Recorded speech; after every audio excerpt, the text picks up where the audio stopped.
Hola chicos, Historia del arte y de la cultura, el 132. El arte mudéjar, un fenómeno artístico, arquitectónico, casi exclusivamente, puesto que como la iconografía de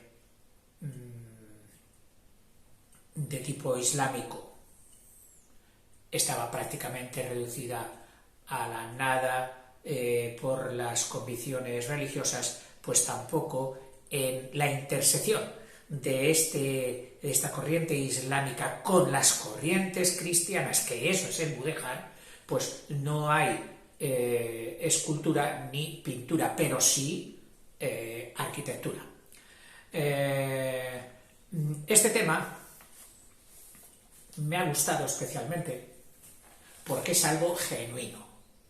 Te metes en el románico, pues tienes un montón de naciones. Te metes en el gótico, no digamos, el renacentista, etc. Pero te metes en el mudéjar y es prácticamente exclusivo de lo hispano.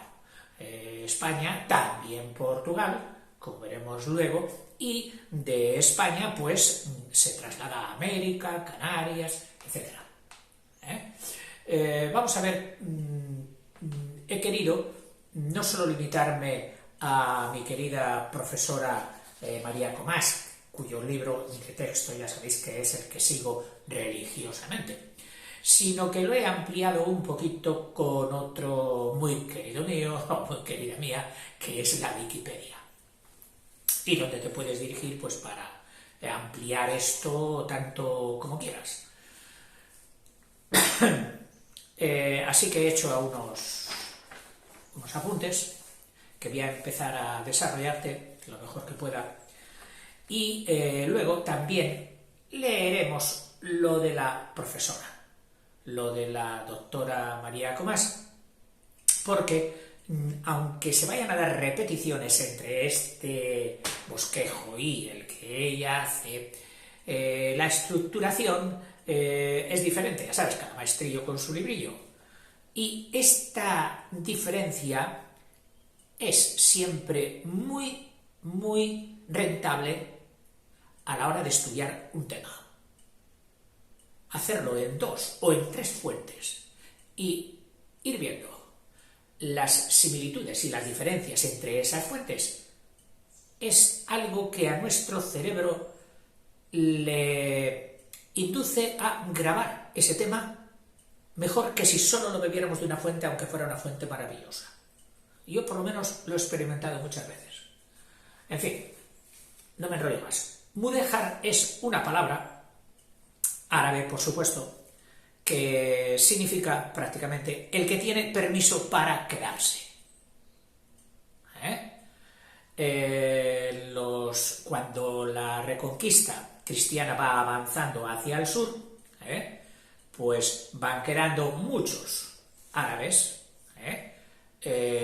pobladores de la dominación árabe, que estaban allí. Te hablo de Tole, bueno, te hablo prácticamente de toda la península, porque si empezamos donde fue la reconquista, ya en las peñas de Don Pelayo en Asturias, pues todo el resto prácticamente fue dominación árabe. Y a medida que iba avanzando, pues personas árabes, de cultura árabe y de religión árabe, se quedaban en tierras cristianas y les daban permiso para seguir residiendo allí. Con más permisividad, con menos permisividad. Bueno, estos eran los mudéjares. Se les permitía seguir viviendo en conjuntos dentro de la población, barrios, llamadas aljamas o morerías, con distintos grados de permisividad. Incluso a veces estos grados de permisividad estaban legislados y detallados, como ocurría en Valencia, donde estaban los paliers, que eran los que seguramente habían pagado más y tenían permiso para hacer pues prácticamente su vida musulmana al completo. Luego estaban los decimati, que ya tenían algunas restricciones, y luego estaban los quintati. Curioso que todo se arreglaba con el dinero. Y es que el dinero, aunque no sea lo más importante de la vida, sirve para arreglar muchas cosillas. y en cuestión de convivencia, pues también. El arte mudéjar no se puede decir que sea un arte islámico, no. Fue hecho por monarcas cristianos, por monarcas de la Reconquista ya cristianos. Sin ir más lejos, el mismísimo Alcázar de Sevilla, que a mí me indujo a... no me había documentado mucho sobre él, y cuando lo vi, pues yo estaba creyéndome que aquello fue hecho durante el Imperio Islámico y por manos totalmente islámicas, y no fue eso. Ya veremos luego que los tiempos son mucho más posteriores y hecho con reyes cristianos, en concreto este por el rey Pedro I, me parece. Los habitantes árabes que se quedaban inmersos ya por la Reconquista, o sea, por la conquista, se quedaban inmersos en poblaciones cristianas, que se volvían a cristianar, por así decirlo, puesto que con el mundo, con la dominación árabe había sido pues arabizadas o islamizadas. Entonces llegan los conquistadores cristianos, van dando caña, bajando la raya de la frontera y empiezan a cristianar, por coger una palabra muy acuñada en aquellas fechas. ¿Y quiénes quedaban? Pues eran pues, lo que era la población de un pueblo, agricultores, sobre todo, especialmente huertanos o de regadío, porque la agricultura experimentó un gran avance de todo tipo, tanto en cultivos como en canalizaciones de aguas y aprovechamientos de aguas, con las acequias, con los molinos, en fin, una cosa muy bonita también. Y, lógicamente, por eso, donde el clima permite la producción en regadíos, que no es en toda España, porque en las dos Castillas, bueno, la Castilla de la submeseta sur sí, pero la Castilla de la submeseta norte regadíos es muy difícil porque el tiempo ahí es inclemente en invierno y no aguanta ni siquiera la planta, aunque esté bien regada. Bueno, entonces quedaban estos agricultores, sobre todo huertanos, en la zona toda de Levante y Andalucía, artesanos de todo tipo de profesiones, como curtidores, sobresalieron los que hacían el famoso cordobán y la seda, y entonces los cristianos fueron, con el tiempo, aquellas aljamas y aquellas morerías, es decir, aquella población, la fueron apretando las tuercas, los tornillos. Por una parte, motivada también por la intransigencia islámica, que en algunas profesiones y costumbres dietéticas de la alimentación pues eran totalmente intransigentes. El animal había que matarlo como mandaba el Corán y no como lo hacían los cristianos. Y entonces las carnicerías eran exclusivamente hechas para cristianos, para la morería, para árabes, para la morería. Por una parte, esto. Y también las revueltas, fueron apretando, y ante esa coacción cristiana sobre las costumbres árabes, pues se dan revueltas, insurrecciones entre los mudéjares, ya desde el siglo XIII. Ello llevó a una despoblación del Valle del Guadalquivir, el hermosísimo y fértil Valle del Guadalquivir se quedó pues muy despoblado, y también el norte de Alicante, todo ello. Sin embargo, en el Levante aragonés y en el Levante también castellano, al decirte Levante aragonés, pues tengo que decirte parte de la Cataluña actual, la sur, por Tarragona, las tres provincias de la Valencia de hoy, Castellón, Valencia y Alicante, y la que entonces era castellana, que ya no era aragonesa, que era Murcia. sea, en ese levante. Pues ahí hubo más convivencia, más entendimiento.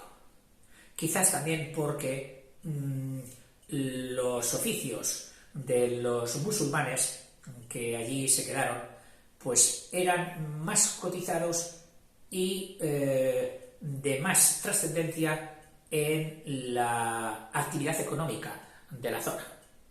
Cosa que donde solo había cereal por el frío y viña, como puede ser, y olivo, como puede ser en las dos Castillas, bueno, lo de olivo lo digo por la Castilla del Sur, no por la Castilla del Norte, que no hay ninguno. Pues allí no eran tan decisivos. Fueron decisivos precisamente para la arquitectura, para la construcción. Y aquí es donde se va a dar el fenómeno mudéjar, del mudejarismo. Las insurrecciones estas, tanto de los mudéjares como de los que se habían quedado en la zona del sur, que fue lo que se llamaron los moriscos, mantuvieron la clandestinidad, al ser coaccionados, mantuvieron en clandestinidad su culto. Hasta que la conquista de Granada marca un hito.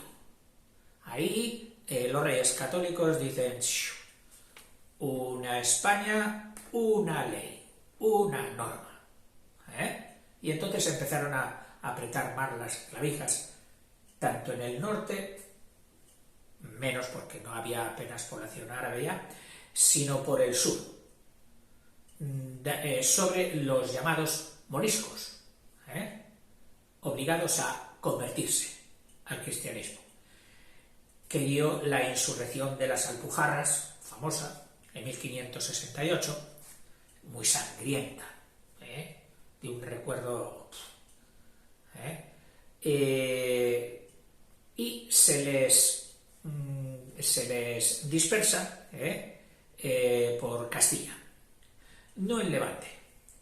La fracasada integración sociocultural y religiosa se juntó con el temor de que el dominio turco del este del Mediterráneo, contra el que España y las ciudades autónomas italianas, eran enemigos del comercio y de la hegemonía en el Mediterráneo, pues temían que la población, la etnia musulmana en España, pudieran unirse a los turcos, que en aquellos momentos eran de encarnizada lucha. Acordaos de la batalla de Lepanto. Entonces dice: si se nos juntan los que tenemos en casa con los que tenemos en el mar, mal negocio vamos a hacer. Y esto aceleró todavía el momento de la expulsión definitiva, en 1609, ya en el siglo XVII. Para la España interior tuvo pocas consecuencias, porque ya apenas quedaba población, y los oficios que los musulmanes eran auténticos artistas, pues los habían enseñado también y los habían aprendido artesanos cristianos, y entonces ya no se vino tanto. Pero en Levante, sobre todo en tanto el Levante aragonés, Aragón y Valencia, o sea, no solo en el Levante, sino también en el Aragón central, con las tres provincias que hoy forman Aragón, Zaragoza, Huesca, Teruel, sino también todas las del Aragón levantino más Murcia. Allí fueron muy notorio el decrecimiento de la actividad, pero también fue donde se quedó más población árabe, de una forma o de otra, pero se quedó, y paliaron un poquito el declive económico que llevó la expulsión de los moriscos. En fin, el arte, por lo visto, que surge con estas personas de las que he querido hacerte un bosquejo sociopolítico y cultural, para que sepas quiénes eran los sujetos de este arte del mudéjar. Fíjate qué cosa más curiosa. La palabra mudéjar aplicada a este arte que vamos a estudiar no se dio hasta el siglo XIX. Curioso.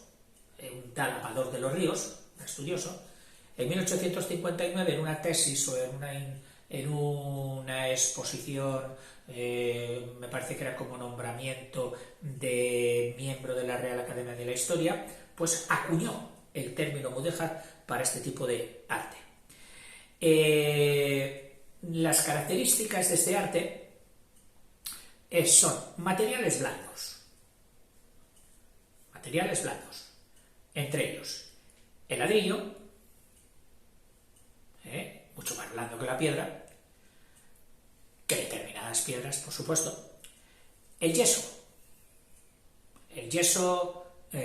no tal como lo conocemos hoy, porque la palabra yeso es muy compleja, químicamente y mineralógicamente es una piedra, es un mineral que tiene varias cristalizaciones, o sea, la misma fórmula química con más o menos agua, porque se trata de un hidratado, pues dependiendo de su tratamiento, de su deshidratación mediante calentamiento, mediante horneado, dependiendo de ese horneado a más o menos temperatura, te va dando productos llamados casi todos yesos, pero con muchas diferenciaciones y para muy determinados usos. Entonces, ese yeso, que lo utilizaban como cohesionante, como argamasa entre ladrillo y ladrillo. Luego, la cerámica, el baldosín, los vidriados, etc. Y la madera. Esos fueron los principales. Luego tiene también características estructurales. El arco de herradura lo conservan.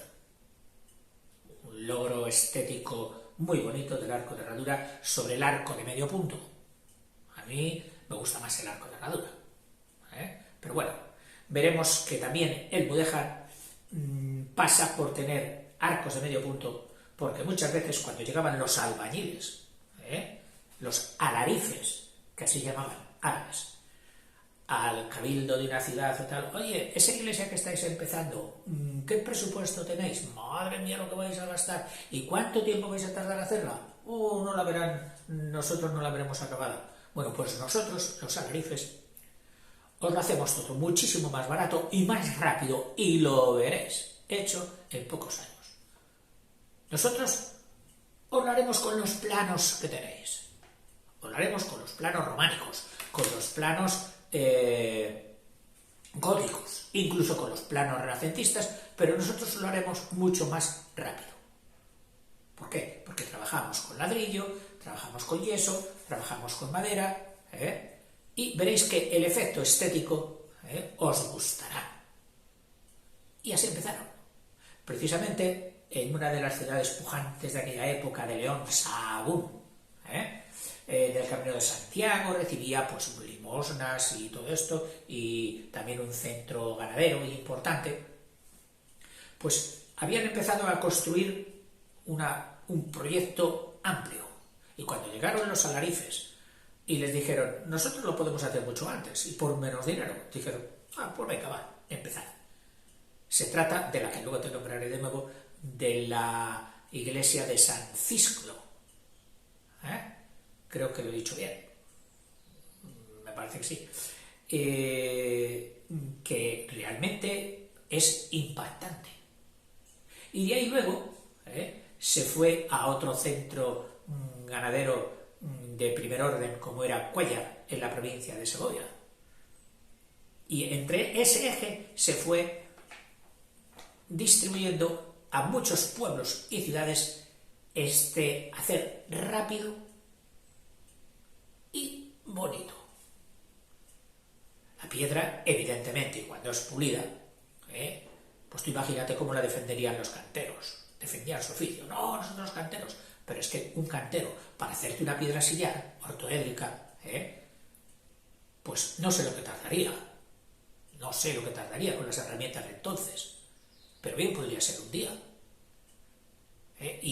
era pues un volumen que incorporaba a una muralla, a una edificación mínimo por un obrero. Sin embargo, 2 alarifes o un alarife al día, con la maña que se dan poniendo ladrillo, pues en poquitos días tenían hecho toda una parte inmensa. Y aquello era dinero. En fin, en las paredes,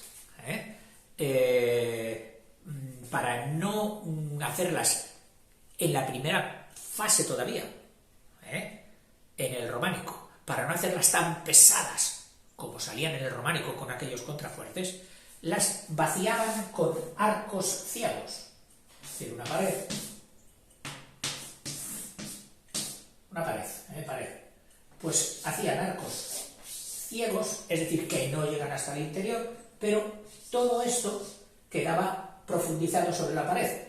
¿Qué significa? Que aquí había ya mucho material que se había sacado, se había hecho como un vaciado de la pared, con arcadas ciegas, para aligerar el peso. ¿Por qué? Porque esta pared, con ellos, ya no tenía que sujetar tanto peso como la bóveda de medio punto, perdón, como la bóveda de medio punto, pesada con sus piedras y todo eso, incluso con la crucería, con el sistema de crucería. Era pesada y la pared tenía que sostener y tenía que hacer los contrafuertes. Pero con ellos no. ¿Por qué? Porque ellos cogían y hacían artesonado de madera. No ponían mucho peso, y entonces las paredes podían ser más endebles, por decirlo así, pero que han aguantado muy bien. Y es que la madera puede ser prácticamente tan duradera o más como la piedra si se ataja la carcoma, y ellos sabían cómo atajarla, y si se pone luego una cubierta de teja, normalmente teja árabe, ya veremos, de 2 aguas o de 4 aguas. Y la teja árabe es muy buena para desviar el agua. Curioso que hay zonas, en concreto de Segovia, donde la teja árabe se suele colocar así. Estas son las que están puestas con la concavidad hacia el cielo, y luego hay otras así, que están puestas con la concavidad hacia el suelo. A estas se las llama cunas, y a estas, pues ahora, no sé, me has pillado. Lo sé, pero no me acuerdo en absoluto. Digo que si se las mantiene y se reteja, que es quitar la teja mal colocada o la teja rota a tiempo por otra nueva, y se impide las goteras, pueden ser, pero vamos, de una duración increíble. Y este tipo de teja era el que libraba de las humedades y de las intemperies a los artesonados. Y luego otros elementos decorativos. Con los ladrillos hacían auténticas virguerías, es decir, un juego de alineados en curva, trenzados, ajedrezados, perfecto. Sabemos que el arte musulmán, al carecer de las expansiones que daban la escultura y la pintura, pues habían echado todo su primor y toda su estética en los asuntos geométricos. En fin, hay una frase aquí que no sé si decírtela o no para que no te induzca engaño, es que a mí no acabo de asimilarla. Dice: a pesar de su nombre, mudéjar, no hay relación directa entre este estilo y la población mudéjar de la Edad Media.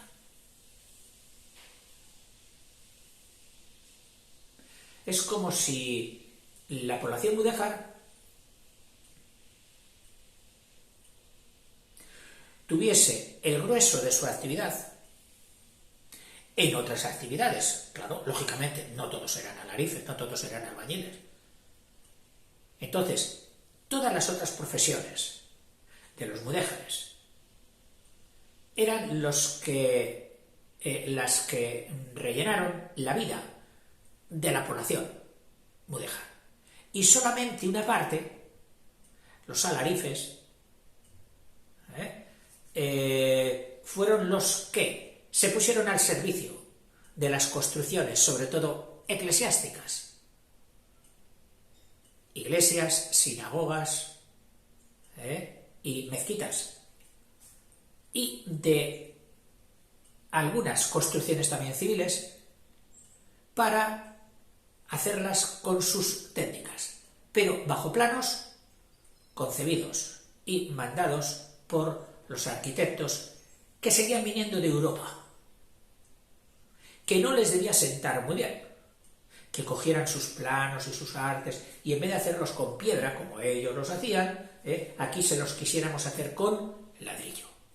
Pero como quien paga manda, pues en muchos sitios el mudéjar fue relevante. No obstante, no llegó a primera división. Se quedó en una segunda división, de muy buen juego, pero una segunda división. La primera división seguía siendo la piedra, es decir, los edificios más notables de Postim, el pueblo que quería deslumbrar, la ciudad que quería deslumbrar a todo su entorno y dar unos síntomas de poderío y de opulencia, seguían haciéndolo con piedra, que claro, era muchísimo más costoso. En fin, este arte mudéjar se explaya durante los tres artes que fueron el románico, el gótico y el renacentista, con distintas expresiones. Incluso, pasado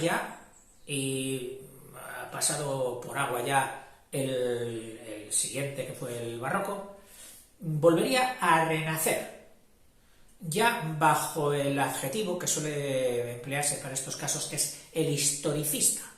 Oye, están haciendo siglo XIX, están haciendo una iglesia, mira, oye, parecen mudéjar. Sí, es que han estudiado que en la historia aquellas iglesias fueron muy bonitas, tal, y tratan de imitarlas. Bueno, pues estas serían las neomudéjares, ¿cómo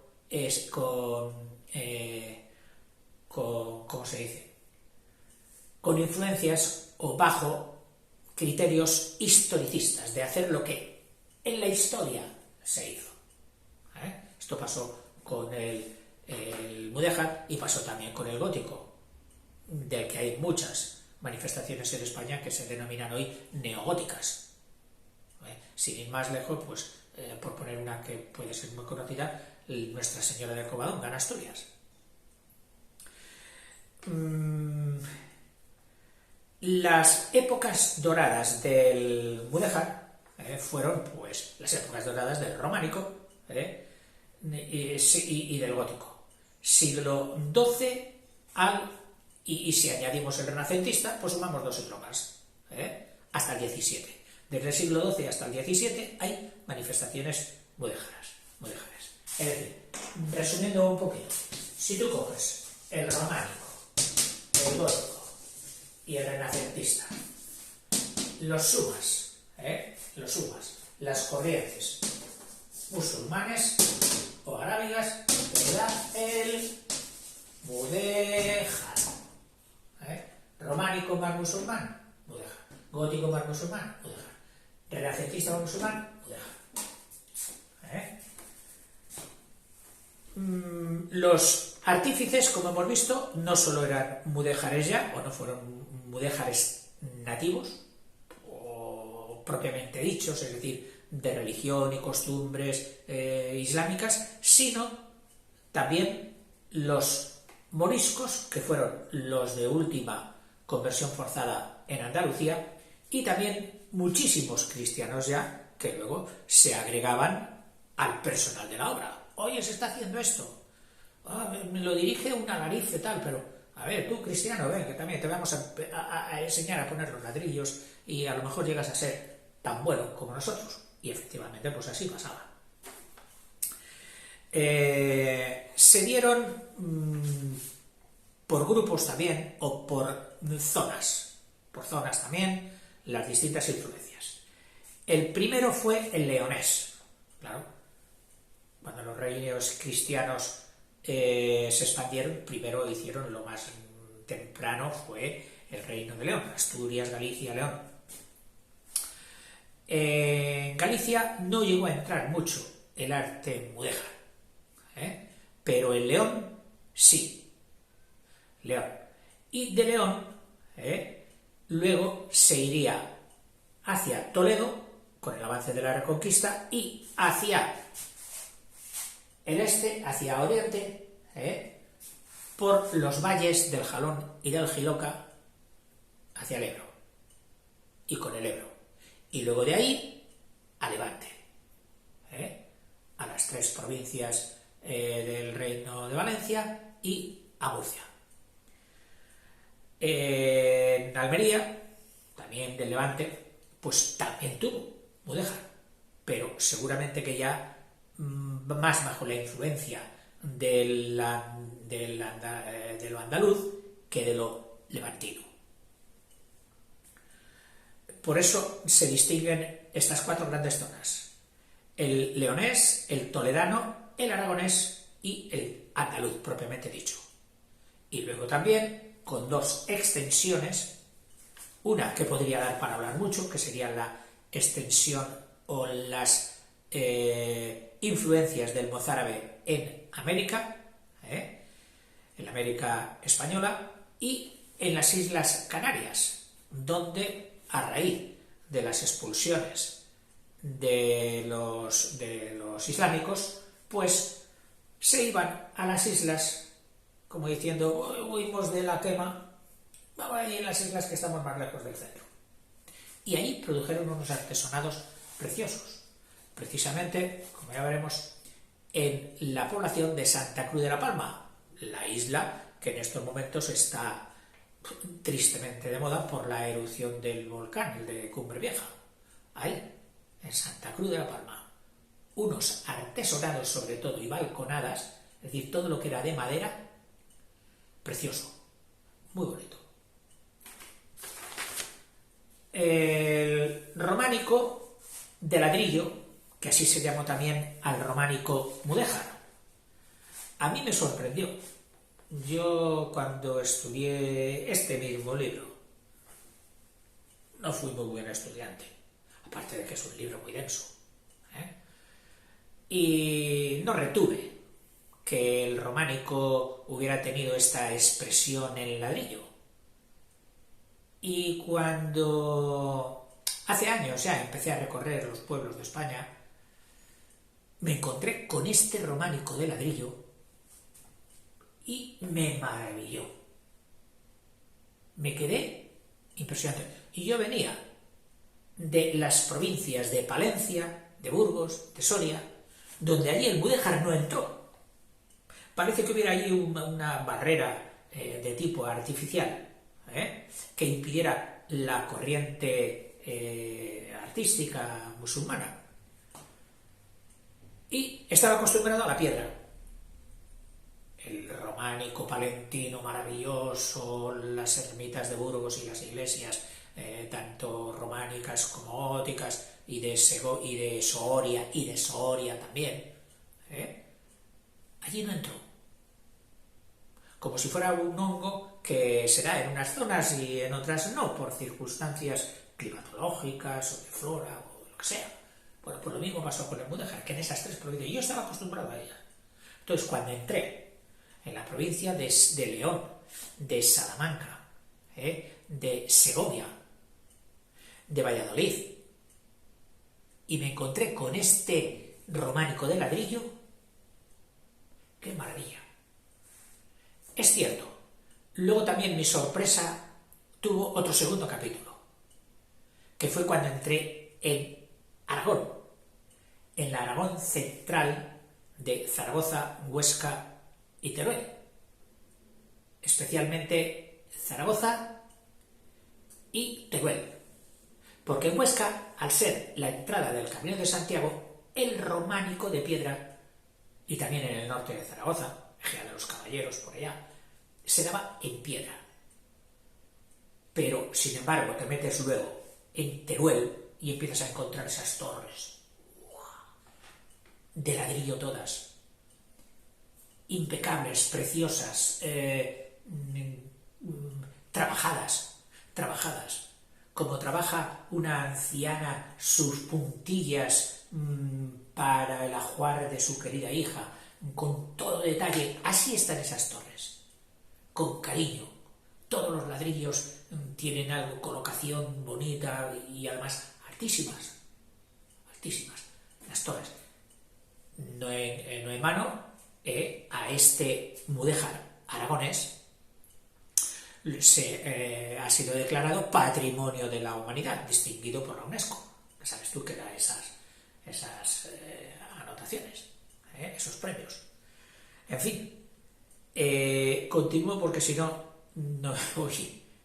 Bueno, el románico de ladrillo, que es más bien en la zona norte: León, Valladolid, Ávila y Segovia. Luego está el mudéjar llamado occidental, o sea, del norte pasan también debajo de ellos, pero ya no lo llaman norte, sino podían haber llamado central, pero prefirieron llamarlo occidental, con centros en Toledo, desde bajando por el Tajo hasta Portugal, donde dio notables obras, el Palacio Nacional de Sintra, precioso, pero allí tuvo un competidor que también pugnaba por sus mismas cláusulas estéticas, como fue el manuelino. Entonces, en convivencia con el manuelino se iban desarrollando también obras mudéjares. Y donde arraigó, no en palacios, sino en las iglesias y en edificaciones más modestas, fue en el sur, en la comarca portuguesa llamada el Alentejo, tanto el Alentejo del sur como el Alentejo central. Ahí fue donde más se desarrolló el mudéjar portugués. Y luego estaría el aragonés típico que te acabo de hablar, que se fue por el valle del Jiloca y del Jalón, desde Guadalajara, donde había llegado por las influencias de Ávila y Segovia, sobre todo de Segovia, llegó a Guadalajara y de Guadalajara se metió por el Jalón y por el Jiloca, que son los afluentes de la derecha del Ebro, hasta el Ebro. Y luego ya bajando a Teruel, Guadalope y todos aquellos ríos, para meterse en las provincias valencianas y en Murcia. En Extremadura, Andalucía, formando un bloque así, se tuvo muchísimo auge y con obras preciosas en Granada, Córdoba, Sevilla, pero cuando ya habían sido conquistadas por los cristianos, no antes. Entonces es cuando será el mudéjar. En Valencia las tres provincias, en Canarias sobre todo la carpintería, los artesonados, balcones y los ajimeces, que son en una fachada hay una ventana, entonces a esta ventana la proyectan hacia afuera y ponen celosía en pie a base de listonaje para que no se pueda ver el interior, pero está proyectado, es decir, sobresale de la pared de forma que la mozuela o el mozuelo, más bien la mozuela, porque las pobres no las dejaban salir mucho de casa, pero desde la celosía, desde la ajimez, espera que te lo pongo bien,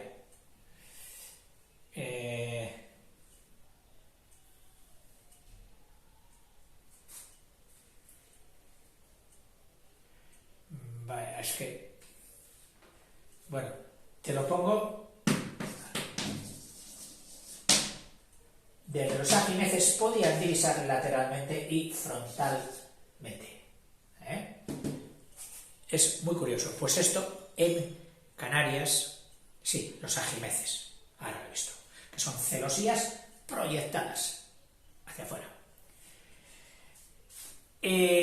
Donde más quedó mucha mano de obra árabe fue en Aragón, donde la persecución no fue tan incisivo y hubo más convivencia, más tolerancia en Aragón que en la Castilla.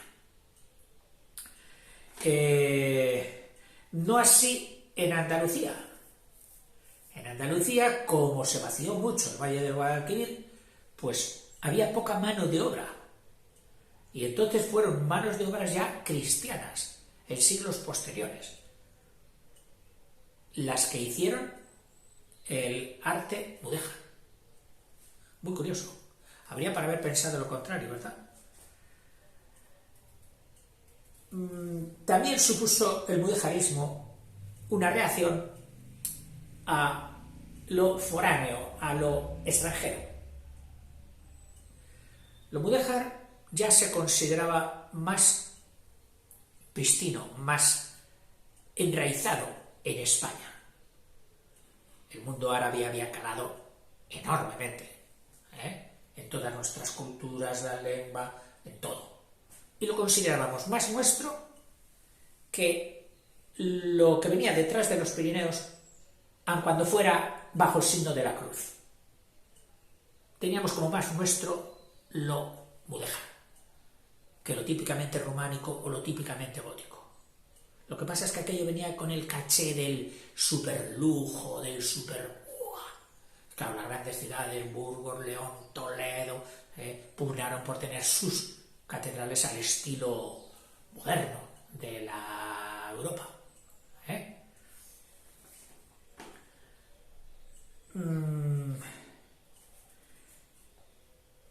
El yeso es curioso que, solo por ponerte unos apuntes que he puesto aquí, que era llamado aljez. Todavía hoy en Aragón, los sitios donde hay yacimientos de yeso se las llaman aljeceras. Y al que vende yeso y todo esto también sigue teniendo este campo semántico del aljez. Curioso, del yeso. Y sobre todas las yeseras que hubo en España y hay, es en el pueblo almeriense de Sorbas. Unos filones enormes de yeso, de donde se saca el yeso, yo diría, para España y para parte del mundo entero. En Sorbas, en Almería. Habiéndose dado allí, por efecto de este yeso, que resulta que es una piedra blanda, se puede rayar con la uña, su dureza está entre el 1 y el 2. Y como es soluble, también, lo mismo que la piedra caliza, que no es lo mismo, pero también es soluble, pues ha dado lugar a estructuras kársticas, que las hemos estudiado en geología, que ya sabes que es disoluciones de unas partes o aligeramiento, extracciones de unas partes blandas que estaban entre otras partes duras. Y cuando todo parece que sea uniforme, por ser todo yeso, por ser todo caliza, etc., pues las aguas y los vientos atacan más a las partes blandas, vaciándolas y quedando como cuevas. Aquí en Sorbas, por lo visto, hay unas galerías kársticas, calculan con más de 1000 entradas y algunas puestas a la visita turística. El ladrillo, el trabajador, el burrito de carga de todo el mudéjar, el humilde ladrillo, ya desde Mesopotamia, recuerda que ya estaba en danza. Pues se trabajó también durante el periodo califal, durante el periodo del esplendor musulmán en España, se trabajó.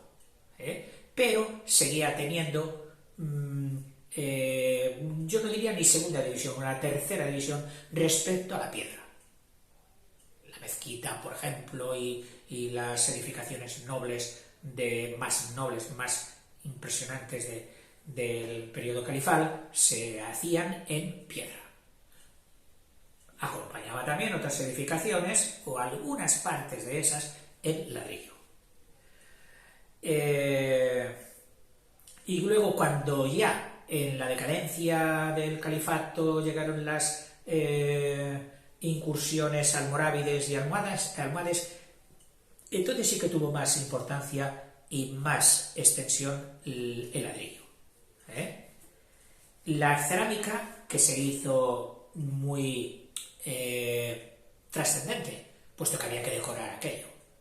Y la forma de decorar, de dar vistosidad, de dar color, no el monocromático del ladrillo, sino más color, otro colorido. Entonces eso se lograba con la cerámica. Cerámicas que ya eran famosas y siguen siéndolo hoy, las de Paterna y Manises en Valencia, y en Teruel, pues las en el mismo Teruel, capital, y en Calatayud y Muel, y también las de Sevilla.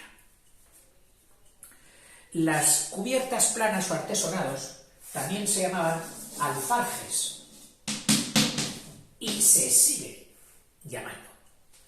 Estos alfarjes, estos artesonados o alfarjes, estaban hechos con una arquitectura toda de resistencia hecha a base de madera, donde estaban las vigas más importantes, o vigas maestras, y luego había otras, las de segundo plano, las de segundo orden, que se llamaban jácenas. Hoy jácenas es un nombre que también está en la construcción del hormigón.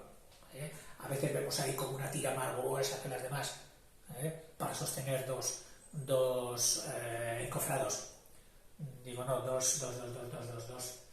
¿Cómo se llaman los suelos? Joder, que esta cabeza. Forjados. Y vemos una cosa más ancha, que llaman la jácena. Oye, la jácena no hay que hacer agujeros. Es importante. Bueno. Y luego, entre las jácenas, ya había otras menos importantes, entre las que estaban las riostras, que suelen ser más endebles, pero que van haciendo pues todo el trenzado, toda la maraña. Típicas estas cubiertas, que luego eran tapadas pues por una inclinación a 2 aguas o a veces a 4 aguas. A 4 aguas, a 2 aguas o a 4 aguas.